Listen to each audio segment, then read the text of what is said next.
अटीतटीच्या या निवडणुकीमध्ये आज कुणी 500 मतांनी, कुणी 700 मतांनी, कुणी 400 मतांनी एवढ्या मताधिक्याने लोक त्या ठिकाणी निवडून आले.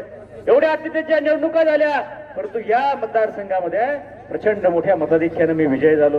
हे सगळं तुमच्यामुळे शक्य झालं, माझ्या सगळ्या कार्यकर्त्यांच्यामुळे झालं, माझ्या वडीलधारी सगळे सहकारी. आज निमगाव गाव असेल, दावडी गाव असेल, सगळे तरुण मुलं असतील, मायबाप, आमच्या महिला भगिनी आहेत, घरातल्या असतील, बाहेरच्या असतील, सगळ्या गाव या मतदारसंघातल्या प्रत्येक माणसानं. आणि एक गोष्ट आहे, या तालुक्यामध्ये निवडणूक झाल्यावर मध्ये एक दिवस होता, पण या तालुक्यामध्ये कोणी डेअरिंग केली नाही की जिल्हा परिषदेचा बोर्ड लावायचा. पण आमच्या संदीप गाडे सरपंचांनी टोलनाक्यावर बोर्ड लावला 2 दिवसापूर्वी. मला पत्रकारांचा फोन आला, अरे सभापती तुम्ही जबाबदार माणूस आहात, उद्या निवडणुकीत काय होईल काही सांगता येत नाही बाबा, बोर्ड कसा लावला आणि तो हवेला टोलनाक्यावर जाता येता. अरे म्हटलं आमच्या कार्यकर्त्यांना विश्वास आहे की काही झालं तरी सभापती निवडून येणार. आणि आज अशी यंत्रणा या खेड तालुक्यामध्ये कुणाची नाही.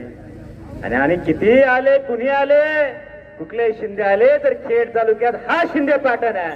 त्याच्यामुळे काही काळजी करायचं कारण नाही.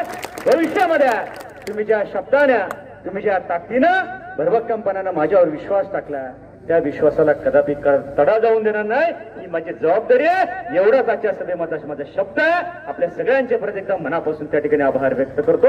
दावडीकर मायबाप जनतेचे मनापासून आभार व्यक्त करतो की मोठ्या मदतीने विद्याताईला आणि मला खऱ्या अर्थाने या निवडणुकीमध्ये जो सिंहाचा वाटा आहे तो दावडीकरांनी आणि कोळेकरांनी उचलला. त्याबद्दल परत एकदा दावडीकरांचे मनापासून आभार त्या ठिकाणी व्यक्त करतो. धन्यवाद. जय हिंद, जय महाराष्ट्र. महाराष्ट्रातील ताज्या घडामोडी पाहण्यासाठी आजच आपल्या न्यूज 15 मराठी या चॅनलला यूट्यूबवर सबस्क्राईब करा.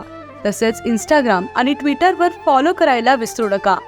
न्यूज 15 मराठी, आवाज जनसामान्यांचा.